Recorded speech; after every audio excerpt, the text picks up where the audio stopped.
Bonjour, messieurs, mesdames, personnes non binaires, bienvenue à l'actuel play de la cape et l'épée, où roleplay rime avec loquacité.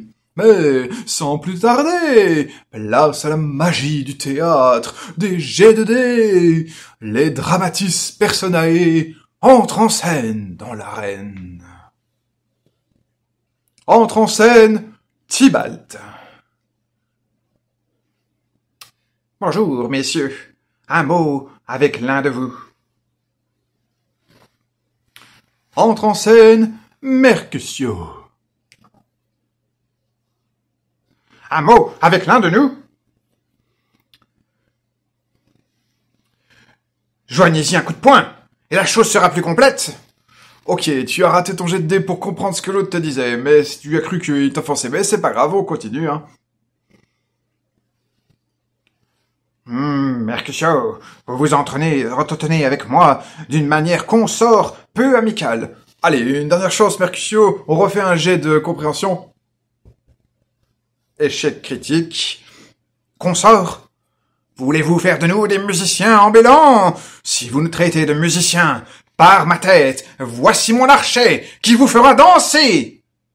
Consort. Eh bien, messire, si vous cherchez à me heurter, je suis prêt. Je le cherche, je le trouve, et je suis prêt à me mesurer avec vous. Oh, les initiatives, attendez, vous avez même pas acheté l'initiative? Oh, on se calme, hop, ok, initiative, ok, alors on fait les attaques, esquive, bon, pour le moment, tu rates ton coup, tu rates encore ton coup. Oh, bien. Voici ma proie, Roméo. L'injure que tu m'as faite ne peut s'oublier que par une sanglante réparation. Entre en scène, Roméo.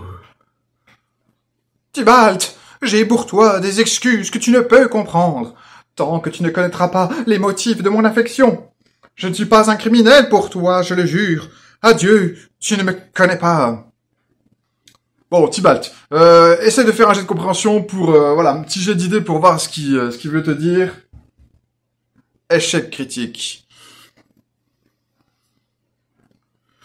Ton propos est un vilain compliment. Tourne-toi et tire.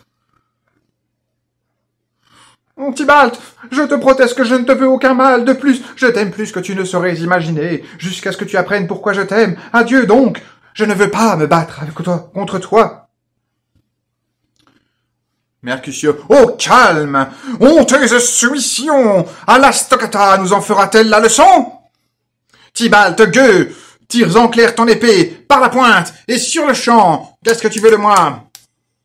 Bon, roi des chats, je veux seulement l'une de tes 9 vies, et si tu te montres docile, je te réglerai l'addition des 8 autres. Veux-tu tirer d'abord ton épée des fourreaux, à moins que tu ne veuilles me la faire porter à mes dépens? Je suis prêt à croiser le fer avec toi!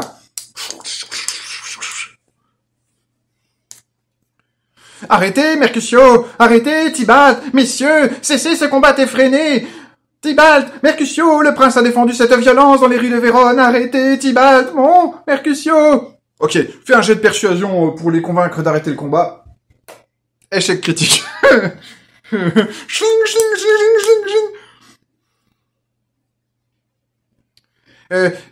Je sais, je vais mettre mon bras entre les deux assaillants pour les empêcher de se battre. Bien, pas de souci, c'est un jet d'athlétisme, vas-y, jette ton dé. Échec critique. Ya! Schling, schling, schling. Oh mince.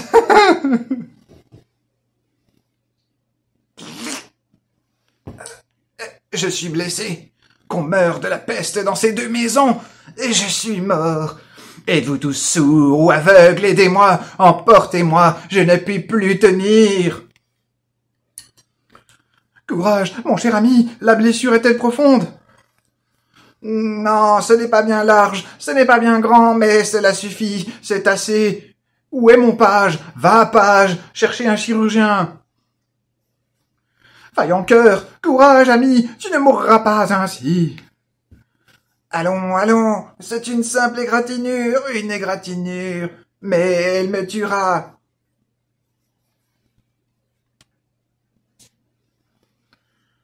Qu'on meurt de la peste dans vos 2 maisons. Un chien, un rat, une souris, un chat. Attends, tu vas faire un jet de dés pour te stabiliser. Y a peut-être moyen que ça marche. Hein, t'es à 0 point de vie, mais tu peux encore te stabiliser. Échec critique. Un chien, un rat, une souris, un chat, pour me blesser à mort. Pourquoi diable êtes-vous entrés entre nous? Et je voulais bien faire. Aide-moi à me mettre à l'ombre ou je vais m'évanouir. Qu'on meurt de la peste dans vos 2 maisons! Ils ont fait de moi de la viande pour les vers, et je suis fini. Voilà. Ce petit atelier, c'était pour un petit peu t'illustrer. Eh bien, pourquoi il n'y a pas de rapprochement entre le jeu de rôle et le théâtre? La plus longue intro ever, mais bah, c'est pas grave, hein, la blague commence à être longue, j'avoue. Pourquoi on s'inspire pas un peu plus, du théâtre pour faire du jeu de rôle? Eh bien, je vais commencer par te rappeler l'existence d'un article de PHL qui s'appelle « La plus haute forme du jeu de rôle, c'est le jeu de rôle ». En fait, grosso modo, le propos de cet article, c'est qu'on n'a pas à rougir de notre média et qu'on doit inventer, en fait, notre propre grammaire, la grammaire du jeu de rôle. Personnellement, je pense que c'est fait, en fait. On a déjà établi notre grammaire du jeu de rôle. Je pense que le média, maintenant, après 50 ans d'existence, est mature, a construit ses propres codes, et que, du coup, on n'a plus forcément besoin d'aller en chercher dans les arts et les médias qui ont précédé. Même si, bien sûr, c'est toujours appelé à se transformer, à s'améliorer, à s'hybrider et tout. Mais voilà, je pense qu'on n'en est plus, entre guillemets, à un stade préhistorique où le jeu de rôle n'aurait pas ses codes et sa grammaire propre. Alors, de prime abord, on pourrait se dire, ouais, mais quand même, le jeu de rôle et le théâtre, c'est super proche. Et puis, je sais pas, mais je sais pas si t'as déjà essayé d'expliquer le jeu de rôle à quelqu'un qui connaît pas, mais je pense que très très facilement, le mot théâtre va te venir à la bouche. En fait, c'est un peu comme si on a une pièce de théâtre, comme si on a un peu des acteurs, on a un rôle et tout. J'ai fait une vidéo sur le roleplay théâtral, je t'y renvoie. Bah en fait, là cette vidéo, elle va surtout être là pour te montrer qu'à mon avis, il y a quand même des différences fondamentales entre le jeu de rôle et le théâtre, qui font que, voilà, ils sont si proches, et pourtant si lointains. Bon bah déjà, les dialogues. En fait, les dialogues, c'est une focale dans le théâtre. Et la plupart du temps, les dialogues, ils sont préécrits. Alors qu'en jeu de rôle, ben en fait, le contenu des dialogues, c'est totalement un angle mort.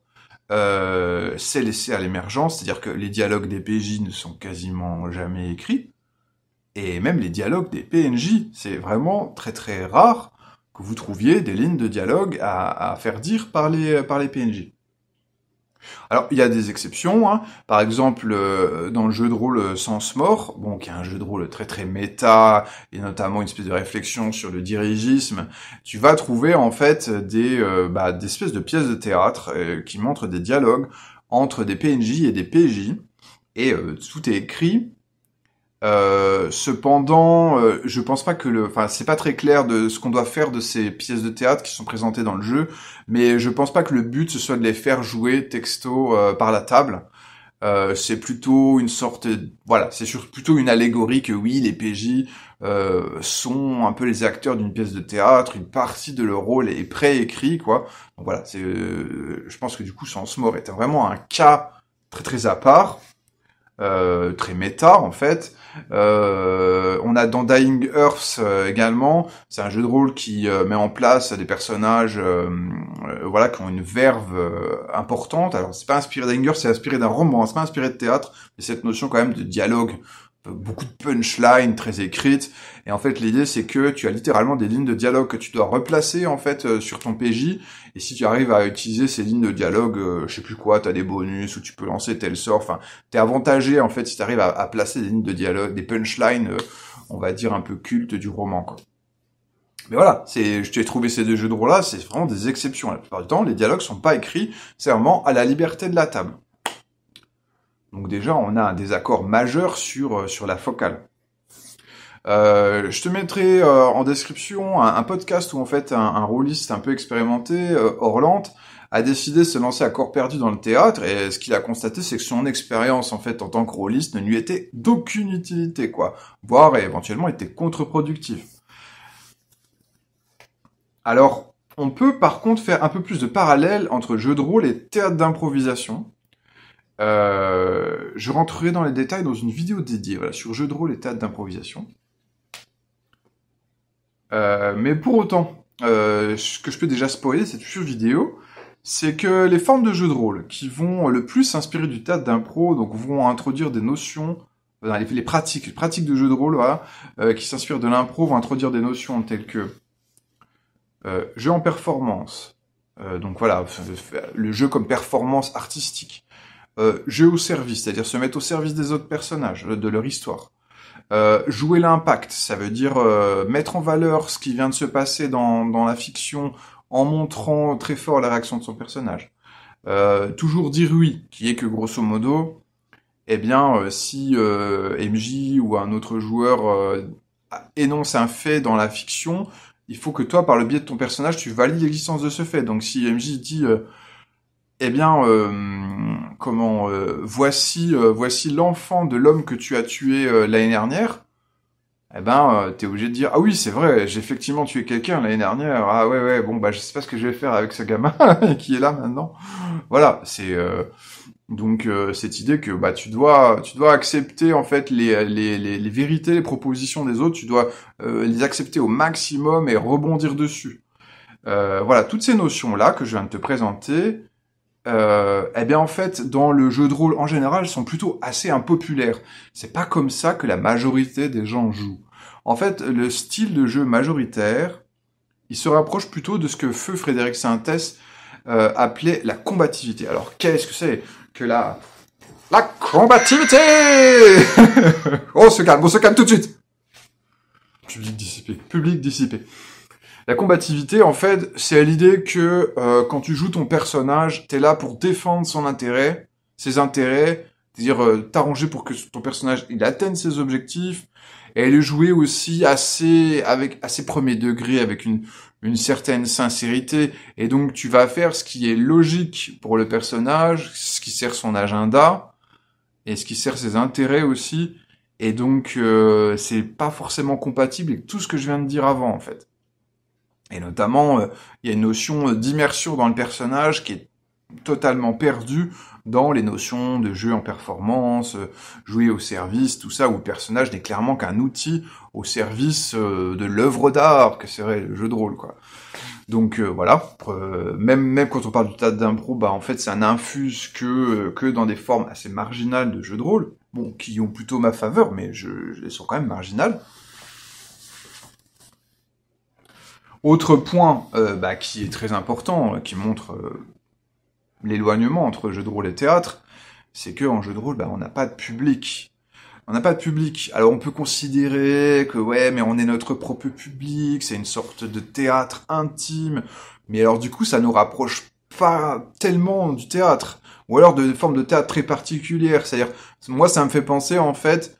J'ai déjà participé à des choses comme ça, ce qu'on appelle des ateliers de théâtre. C'est des ateliers, on va s'entraîner à jouer des rôles, ou tout simplement à jouer la comédie sans forcément avoir un rôle qui tienne plus de 1 minute, tu vois. Et l'idée, c'est que on n'a pas de projet de représentation devant un public. Parce qu'on s'entraîne à jouer la comédie, on s'amuse à jouer la comédie, et effectivement, notre public, c'est nous, et puis les autres membres de l'atelier de théâtre.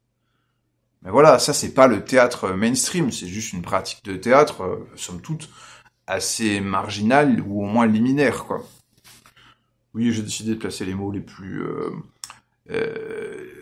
compliqués qui soient. Voilà, histoire de perdre encore plus d'abonnés.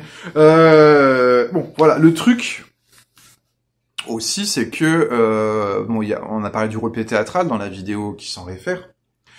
En fait, vraiment... On peut avoir un roleplay théâtral, c'est-à-dire un roleplay qui s'inspire un petit peu du théâtre, mais tu peux pas avoir un jeu théâtral, c'est-à-dire un jeu vraiment comme on joue au théâtre, parce que ce jeu théâtral, il a un côté intense, en fait, c'est-à-dire qu'on est quand même censé jouer fort les émotions, et t'es censé élever la voix pour deux objectifs, atteindre une certaine justesse, en fait, être assez proche, enfin, presque d'un réalisme, mais des fois, il y a aussi des objectifs de surjeu, soit parce que tu es, voilà, dans un style, je sais pas, expressionniste, ou tout simplement parce que au théâtre, le public, il est éloigné de toi. Bon, maintenant, c'est un petit peu, bon, c'est amplifié et tout. Donc, on pourrait envisager un théâtre où on va murmurer, et puis mais bon, il y a quand même, on sent que ce soit dans la gestuelle, dans les paroles, dans le niveau de voix, parce qu'on t'apprend quand même à placer ta voix, à parler fort, quoi. C'est-à-dire, même quand tu murmures, en fait, tu murmures fort, tu vois. Et donc, ce truc-là on va jouer les émotions de façon très intense, on va élever la voix, on va être à la limite du surjeu, ça va pas du tout passer ni en jeu de rôle, ni même en GN, en fait. Ça va mettre tout le monde mal à l'aise. Enfin, je pense qu'en GN, après en GN, ça se prive pas pour crier, pour gueuler, tout ça, hein, ça le fait beaucoup. Mais il y a une partie des GNistes qui n'aiment pas du tout ça. Bon, voilà, donc je dis pas qu'il faut l'interdire, moi-même je gueule comme un putois en GN. Voilà, il faut savoir que c'est une forme de jeu qui est pas forcément finalement tellement appréciée, surtout en jeu de rôle sur table. Autant en GN, il y a une petite licence pour crier en jeu de rôle sur table, mais tu cries à ta table, même t'élèves la voix, c'est très mal vu, et je pense à raison. Hein. Voilà. Donc ensuite, je vais quand même mettre un mot en fait sur un GN qui, à ma connaissance, pousse le plus loin le rapprochement avec le théâtre. Et c'est intéressant parce que je pense que c'est le but de ce jeu, c'est à la fois de critiquer le théâtre et le GN, tu vois. Donc c'est bon, ça rapproche les deux, mais pour les critiquer. Ce jeu s'appelle Le Destin de Juliette, donc c'est un petit GN de chambre par Lille Clérance. Alors, les dialogues sont pas préécrits, c'est pas de ce point de vue-là que c'est du côté du théâtre, mais on joue des théâtreux. Déjà, ça c'est important. On joue le membre d'une équipe de théâtre. Et en fait, le jeu va mettre en scène l'intimité de ces personnages, de ces théâtreux. La pièce qu'ils sont en train de tourner, qui s'appelle justement Le Destin de Juliette, va quasiment pas être jouée. Je pense que c'est vraiment pas tellement défini qu'on joue la pièce. On peut des fois un peu jouer des répétitions, mais on est quand même surtout beaucoup sur l'intimité des personnages, des actrices. Et enfin, il y a acteurs, metteurs en scène. Il n'y a pas que des acteurs parmi les personnages. Il y a acteurs, metteurs en scène, projectionnistes, je crois. Projectionniste, enfin, ingé son, quoi. La régie, tout ça. Tu vas jouer leur intimité, surtout. Et tu vas la jouer. Mais le jeu, il est découpé en scènes. Genre, t'as la scène où c'est une répétition qui tourne mal. T'as la scène où il y a un personnage qui dragouille l'autre et qui va se prendre un vent. Ainsi de suite. Et en fait, t'as des déroulés de scènes dont tu prends connaissance au fur et à mesure qui décrivent assez précisément ce que doivent faire les personnages. En fait, c'est un style qui se rapproche beaucoup d'une forme de GN qu'on appelle le gyp form. Voilà, justement, avec des indications de mise en scène, c'est vraiment la limite avec le théâtre, et vraiment avec l'atelier théâtre, je dirais, est très très brouillé. Et là, grosso modo, ce qu'on est en train de faire dans le Destin de Juliette, c'est ce qu'on appelle du fate play, c'est-à-dire tu joues vraiment pour jouer le destin d'un personnage. Ta marge de manœuvre, elle est assez faible, en fait, grosso modo. Après, tu peux trouver que tu as une marge de manœuvre énorme parce que tes dialogues sont pas écrits, parce que tu peux faire tout ta gestuelle. Enfin, il y a beaucoup. En fait, il y a encore un champ immense à explorer. Mais bon, par rapport à ce qu'on a attendu dans un jeu de rôle ou dans un GN, où t'es quand même censé pouvoir essayer de défendre le destin de ton personnage, prendre des décisions, que ton personnage il a un libre arbitre. Là, ça n'existe pas du tout dans le Destin de Juliette. Voilà. Donc c'est vraiment une offre très très radicale. Alors, moi j'aime beaucoup mettre du théâtre, mais à l'intérieur en fait, à l'intérieur du jeu. Et notamment dans le GN Les Centres, il y a plusieurs rituels qui proposent que les personnages improvisent une petite pièce de théâtre. Et donc c'est surtout inspiré de formes de théâtre qui elles-mêmes sont méta. Donc il y a du théâtre forum, on appelle ça aussi théâtre des opprimés, c'est-à-dire c'est des pièces de théâtre où en fait des personnes de la communauté vont mettre en scène des problèmes qui agitent la communauté et le reste de la communauté va être public et en fait il va y avoir un débat sur les problèmes actuels de la communauté qui ont été mis en exergue par l'espèce de pièce de théâtre, une sorte de théâtre du réel quoi en gros. J'ai mis aussi du théâtre invisible. Donc, théâtre invisible, c'est des acteurs qui font une performance sans jamais préciser que c'est du théâtre. Et l'idée, c'est d'observer, de soulever des réactions politiques de la part littéralement des personnes qui sont prankées par ce théâtre de l'invisible, quoi. Il va y avoir du théâtre mémoriel. Alors, je sais pas si ça existe dans la vie réelle. Il y a peut-être des ateliers avec des personnes Alzheimer autour de ça, mais je suis pas certain. Mais grosso modo, le théâtre de mémoire, c'est un théâtre où on va rejouer en fait le passé des personnages. Des fois, c'est même les personnages eux-mêmes qui rejouent leur propre passé. Voilà, sur une pièce de théâtre. Donc ouais, moi personnellement c'est ce que j'aime bien faire. J'aime bien intégrer le théâtre sous cette forme-là, à l'intérieur de la diégèse. Il y a un côté mise en abîme, puisque du coup des personnages de jeux de rôle ou de GN jouent des pièces de théâtre, des fois jouant leur propre rôle et tout. Enfin voilà, j'aime beaucoup ce côté mise en abîme. Bon, une fois que j'ai quand même, parce qu'une fois que j'ai montré toute la différence entre jeu de rôle et théâtre, j'aimerais, voilà, je sais pas s'il nous reste encore beaucoup de choses du théâtre à intégrer dans nos parties de jeu de rôle. Alors, il faut absolument quand même que je te pense à te mettre, il y a un podcast sur, un auteur de théâtre un peu radical, et c'est un podcast de rôliste qui en parle. Je te mettrai en description si je me rappelle. Mais voilà, je suis pas persuadé qu'on peut encore aspirer beaucoup de choses du théâtre. Si vous êtes fan de théâtre et que vous voulez me détromper, mais lâchez-vous dans les commentaires, je serais vraiment très heureux d'apprendre des choses que j'ignore. Et par contre, là où j'ai un peu plus d'idées, c'est ce que le jeu de rôle pourrait apporter au théâtre.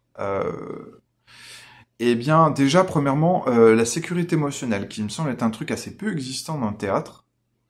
Où en fait, voilà, tu joues un rôle, quoi, et tu dois subir ce qu'implique le rôle, quoi. Avec des fois ce que ça peut impliquer, notamment de violences sexistes et sexuelles.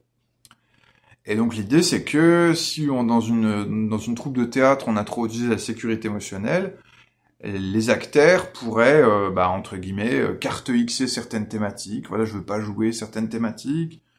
Euh, pourrait aussi peut-être demander à ce qu'on limite, peut-être pendant les répétitions, t'as pas envie de te faire crier dans les oreilles et perdre 30% de ton audition à chaque répétition, tu vois. Donc tu pourrais demander à ce qu'on baisse le son, sachant qu'en plus aujourd'hui, avec les sonorisations qu'on a, ce truc d'élever la voix n'est sans doute plus aussi nécessaire qu'avant. Et puis surtout, bien sûr, c'est au niveau des contacts physiques. Au niveau du contact physique, notamment si les personnages sont censés avoir des rapports amoureux, eh bien, peut-être qu'on pourrait justement dire, oui, mais en fait, ok, on est censé jouer des personnages amoureux, mais j'ai quand même pas envie que tu me touches, ou pas que tu me touches comme ça, quoi. Voilà, donc ça, c'est des choses qui sont plutôt pratiquées en jeu de rôle, en GN, et je pense qu'ils seraient bienvenus en théâtre. À nouveau, si ça existe déjà en théâtre, que vous pratiquez la sécurité émotionnelle en théâtre, je serais ravi d'entendre. Moi, j'ai plutôt entendu des histoires d'horreur que que de belles histoires, mais si vous voulez me rassurer, ça ferait plaisir. Alors, on pourrait aussi introduire la notion d'agentivité du personnage, qui est assez centrale en jeu de rôle. Bon, des fois un peu malmenée, mais quand même assez centrale. L'idée que le personnage, c'est les héros de l'histoire, que la personne qui incarne ce personnage a une grande marge de manœuvre pour prendre des décisions pour le personnage, il y a une liberté d'action. Ce qui évidemment dans le théâtre n'est pas du tout le cas, parce que la pièce, quand je dis que les dialogues sont préécrits dans une pièce, mais les actions des personnages sont tout est écrit, quoi. Enfin, grosso modo, tu peux juste mettre en scène les nuances. Et donc peut-être que les acteurs pourraient avoir un droit de regard sur les comportements de tel ou tel personnage et tout, ou tout simplement, en fait, coécrire avec le metteur en scène, coécrire la pièce en prenant des choix pour leur personnage, quoi. Et la dernière... Après oui, il y a déjà la dernière chose qu'on peut importer du jeu de rôle, eh bien c'est essayer de faire des formes plus abouties de théâtre immersif, avec justement cette possibilité pour le public d'interagir avec les membres de la troupe, voilà, de rentrer comme ça un petit peu plus en immersion, d'avoir certaines formes d'interaction. Et donc, pour rentrer vraiment en détail sur ce truc-là, je t'invite à réécouter le podcast qu'on avait fait avec Mélanie Doré sur le théâtre immersif. Voilà, sur le rapport entre théâtre immersif, jeu de rôle, GN, c'était vraiment passionnant, tout ce que Mélanie avait à dire sur le sujet. Voilà. Et bien sur ces bonnes paroles, je t'envoie des bonnes vibrations. Et puis on se voit la prochaine. Je sais pas encore si je te parlerai de théâtre d'impro tout de suite, ou si j'embrayerai sur autre chose. Dis-moi, si t'es pressé d'avoir le théâtre d'impro, dis-moi. Salut, salut.